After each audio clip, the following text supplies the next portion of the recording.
তো গাইস সবার আগে এই টিকটক ভিডিওটা দেখো, তারপরে এই ভিডিওর ফানি কমেন্টস পড়বো। Let's go. পুরুষ যদি সুন্দর খুঁজতে পারে তাহলে আমরা টাকা খুঁজলে দোষ কোথায়? तो चलिए शुरू करते हैं। কিন্তু আমি তো আপনার নাক খুঁজে পাচ্ছি না। কালকে আমার বাড়িতে 3 কেজি আটা এনেছে, আজ খুঁজে পাচ্ছি না, কোথায় গেল? গুগলে সার্চ করেছিলাম বাংলাদেশের বিশ্ব সুন্দরী, ও মা দেখি আপনার ছবি। ফিল্টার অফ রিপ্লাই দিন। সব পুরুষ এক না, কিছু পুরুষ প্রেগনেন্ট।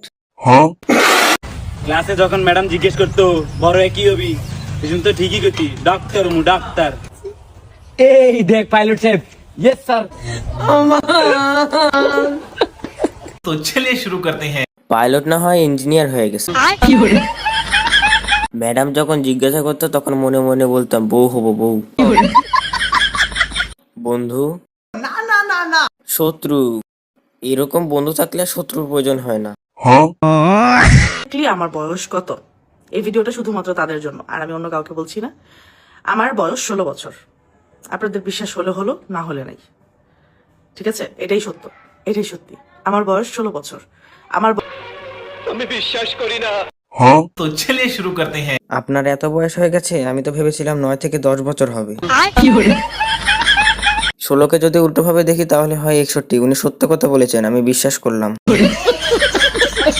আমার জুতাটা খুঁজে পাচ্ছি না বন্ধুরা। আমি তো মায়ের পেট থেকে ভিডিওটা দেখছি।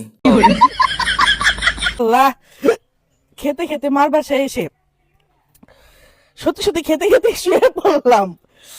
বিশ্বাস করেন, যেন মার হাতে রান্না মধুর মতো। तो चलिए शुरू करते हैं। আরএফএল কোম্পানির উপর বিশ্বাসটা আরো এক ধাপ বেড়ে গেল। চেয়ারটার আত্মার মাগফিরাত কামনা করছি। চেয়ারটা যেন সঠিক বিচার পায়। আপু, আপনি বাথরুমে হাঁকতে বসেন কিভাবে?